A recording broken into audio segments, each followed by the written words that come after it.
श्री सद्गुरुदेव भगवान की जय। श्री सीताराम सरकार की जय। श्री राधारमण लाल की जय। श्री गौरी शंकर महादेव की जय। सभी दर्शकों और भक्तों को कोटि कोटि प्रणाम। सबको प्रेम भरा जय जय श्री राधे, जय जय श्री सीताराम। सभी भक्तों से प्रार्थना है, निवेदन है, बहुत महत्वपूर्ण सत्संग है और सभी साधक बहुत ही ध्यान से सुनेंगे।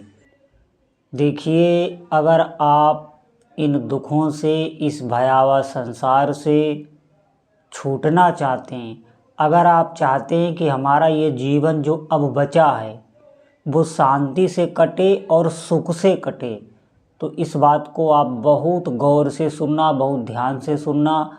सभी संशय आपके नष्ट होंगे।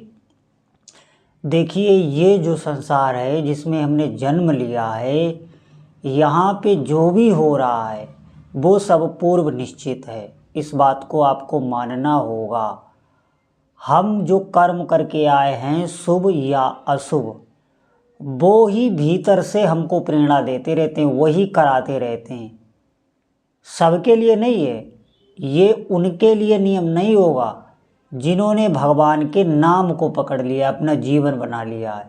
अब ध्यान देना, जब आप देखना किसी के साथ बुरा समय आने वाला है, कोई बड़ा संकट आने वाला होता है, तो वो वैसे ही कर्म करने लगता है, उसकी मति वैसी ही हो जाती है। अगर जीवन में कोई अच्छा समय आने वाला है, कोई भौतिक सुख सुविधा मिलने वाली है, तो देखना वो जीव वैसे ही कार्य करने लगता है, फिर वो किसी की नहीं सुनता। इन दोनों पहलुओं पर आप विचार कीजिए। भीतर जो हमारा जमा है कर्म, वही आपसे कराता है।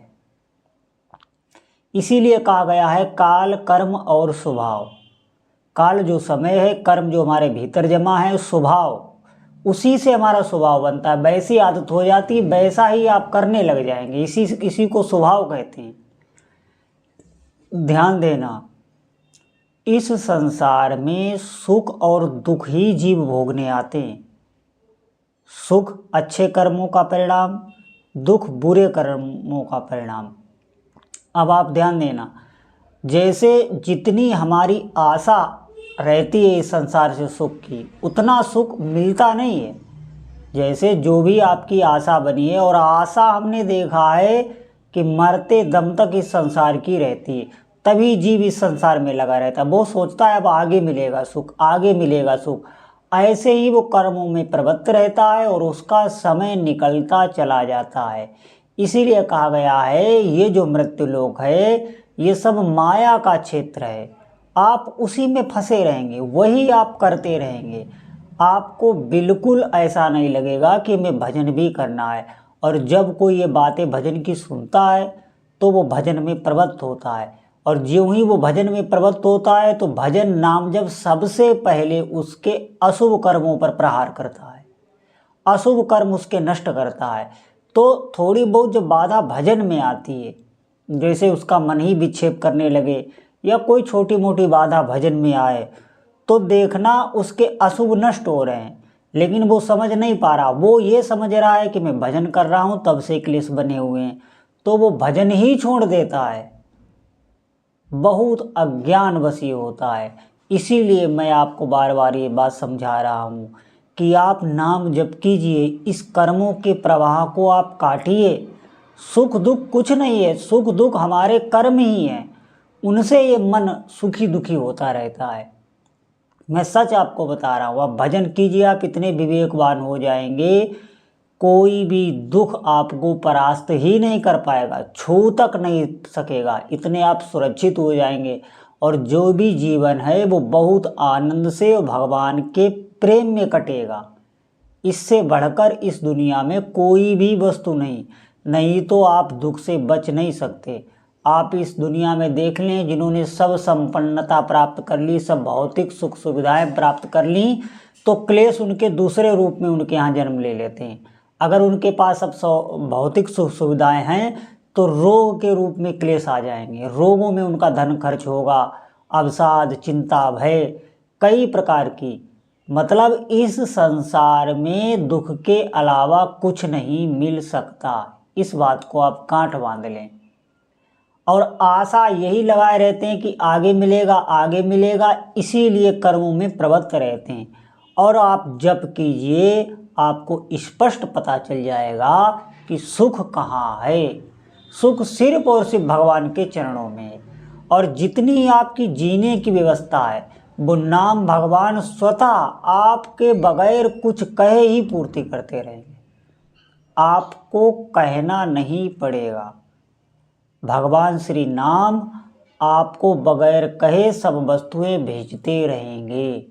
आपका भजन न टूटे, बस सबसे बड़ी बात ये है। भजन में जब निष्ठा आ जाए, निष्ठा का मतलब है जैसे और हमारे कार्यों में निष्ठा है, धन कमाने में निष्ठा बनी हुई है, संसारिक कार्यों करने में निष्ठा बनी हुई है, ऐसी हमारी भजन में निष्ठा आ जाए। जो हमने नियम लिया है वो छूटे ना, बिल्कुल।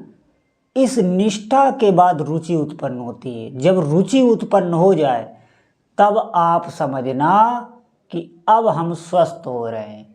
जैसे किसी को बहुत तीव्र ज्वर हो और ज्वर उसका ठीक हो गया है, लेकिन उसे भोजन में भी रुचि नहीं, तो आप ध्यान रखना अभी उसके ऊपर ज्वर का असर है, अभी उसे भोजन अच्छा नहीं लग रहा, तो उसका स्वास्थ्य ठीक नहीं। जब भोजन में रुचि उत्पन्न होने लग जाए, जब उसे भोजन अच्छा लगने लग जाए, तब आप समझना कि ज्वर तो ठीक ही हो गया है, ज्वर का जो प्रभाव था वो भी नष्ट हो गया है। ठीक इसी प्रकार जब आपकी भजन में रुचि उत्पन्न हो जाए, अच्छा लगने लगे, आज 10 माला हुई, आज 15 माला हो, आज 20 माला हो, ऐसे बढ़ती चली जाएं, तो आप समझना ये जो भव संसार का ज्वर चढ़ा हुआ है, भोगों का ज्वर चढ़ा हुआ है, वो अब नष्ट हो गया। अब उसका प्रभाव भी नष्ट हो रहा है। इसीलिए जप में रुचि बढ़ रही है। जब भोगों का जो प्रभाव है हमारे भीतर जो अंदर बैठा हुआ है वो नष्ट जब होने लगता है, तब जप में रुचि उत्पन्न होती है। रुचि जब उत्पन्न हो जाए तो जानना साधक अब सही मार्ग पर चल रहा है, अब उसका भजन प्रारंभ हुआ है। रुचि के बाद आसक्ति।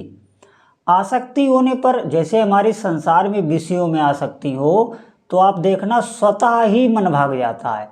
आप बैठे हैं, जिस भी विषय की ओर आपकी आसक्ति है, जिस भी भोग की ओर आपकी आसक्ति है, तो आपका मन बगैर कहे वहाँ चला जाएगा, आप परेशान हो जाएंगे। इसी के लिए तो दुनिया परेशान है। आप देखना इस संसार में आसक्ति से ही परेशान है। जहाँ आपकी आसक्ति है, खींच खींच के मन आपको वहीं ले जाता है।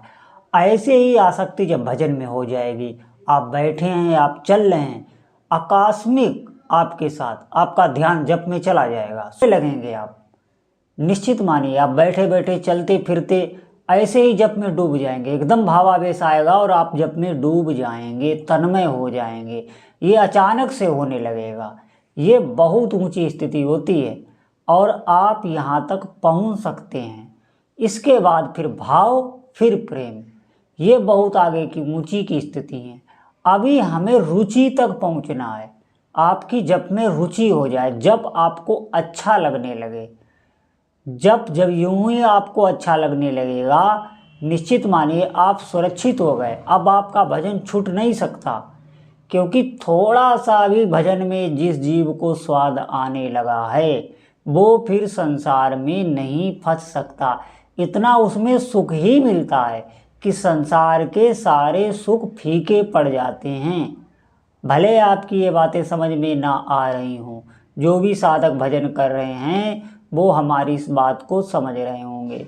बहुत ध्यान देकर एक एक समय आपको भजन में लगाना है, अभ्यास करना है। भले ही मन ना लगे, आपको मन इधर उधर भगाए, आप जप में नहीं बैठ सकते, आप चलते फिरते जप कीजिए, लेकिन अभ्यास कीजिए। जितना दृढ़ता से आप अभ्यास करेंगे वो आपका, आप समझें, आपके भले समझ में ना आ रहा हो, आप अभ्यास कीजिए, थोड़े ही दिनों में निष्ठा उत्पन्न हो जाएगी। जब आप जप नहीं करेंगे, आप बिल्कुल, आपको पानी तक, जल तक अच्छा नहीं लगेगा, ऐसा हो जाएगा। ये निष्ठा में ही होने लगता है। तो सभी साधकों से प्रार्थना है, अधिक से अधिक जप करें अगर आप जीवन में सुखी होना चाहते हैं। बोलो जय जय श्री सीताराम।